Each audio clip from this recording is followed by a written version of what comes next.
Hello and welcome to the top 5 plays of the week. It's basketball season. We're in league play. Let's go. And of course, you got to come right here to MaxPreps.com with myself, Chris Stonebreaker, this guy, Zach Poff, where we can entertain you for like 2.5 minutes. Hopefully. Right? That's the key. Yeah, you know what entertains them? The play. So let's get it going. Play 5. We're going out to Indianapolis. Now, hey, Stone, John Wall's been hot lately. Aaliyah Martin's been watching John Wall. She steals one of his moves. Look at this okey doke, goes behind the back, and obviously we're not going to show you this is the bunny. Smooth right there. Have you done that, Stoney? No, and I've never done this before because I'm not tall enough. Now, this is play number 4. We know we've all tried it, though, in the backyard or the playground. Edward Turner of Foothill High in California does a fake pass. Wow.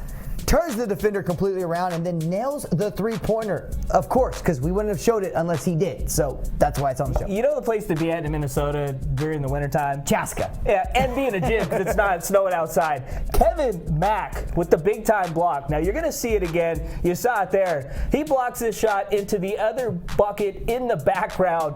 I tell you what, you give my man Mack 2 points for that one. Oh, yeah, I think it needs to be a part of every game now. I mean, if they're going to add a 4-point line, they should add a 2-pointer for blocking into a back rim. Did he call Glasgow on the block? Probably. We'll say he did. If he did, I'd give him a handshake afterwards. Play number 2. Now, Torres Jordan Pineda goes behind the back with a little extra sauce to Chris Pitts, who did not have his hands up, but his shoulder was sure ready and ended up making the basket for him. And it was a great point you made up. The guy, Jordan Pineda, must not pass that much. Because he didn't look for the pass. Chris Pitts was not ready. So he was like, this guy's just going to shoot. He passed first time. Chase Hunter didn't need to pass right there. No. Now, Stone, you remember that jam, Fat Joe and Remy Ma? How'd it go? All the way up. Chase Hunter was all the way up and won. Nothing could stop me. This play was also number 1 on SportsCenter 2, I believe, and it should be. I mean, that was Poster City. And Stone, what's the number 1 rule? Don't jump. But he didn't jump. He tried to take the charge. He's under the bucket, though. Yeah, you got to be a little next time, just like, hey, Chase, go right ahead. Yeah. I guess I should look this way. The number 1 play on MaxPreps.com. I'm just going to let you dunk it, and then we won't have a get-back coach trying to get all the players off of the court. That was nice. But every week we've been trying to give you a bonus play because we give you 5, but we want to give you a bonus. Check out our first bonus play, and I love this one. Do I love it. It's the crossover of the year, maybe. Woodford commit Murphy Storm of Middleton in Wisconsin breaks the defender's ankles. I understand it really doesn't break him. He just goes twist and shout here. Maybe a little game of Twister on the ground. Like Twister, man. A and B red, and I'm going to put my leg here. Like if you tried to do that move on Twister, you'd fall over, Stone. He tried to save his ankles and his knees by doing a little twist and dance move on the ground. We talked about not jumping for a defender. Roll the clip, baby. This is another bonus play. It's Cheeto Hills, of course. We got to get Cheeto Hills in every week. They've won 54 straight games. They're number 3 team in the top 25. Elijah Scott's like LaMelo and all these other guys are getting on. Boom.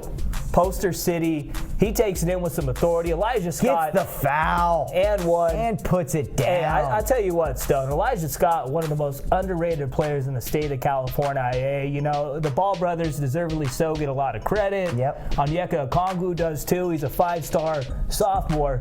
Elijah Scott is the guy that plays really well. The game they escaped and got the W a couple games ago, Elijah Scott had 26 when LiAngelo Ball didn't play. So Elijah Scott, very important piece. Hey, he's got a little bounce too. He got a little bounce. Every week he'll do something like that. So buy a ticket and go see one of those games. Or go on to NFHS and watch their games in their live. Speaking of SoCal hoops, Modern Day just got some news breaking. Bo is now eligible. He's making his debut tonight. So, and they got some big games coming up as well with the Nike Extravaganza less than 2 weeks away. There's some good teams in SoCal. You got Sierra Canyon, you got Chino, and obviously Modern Day.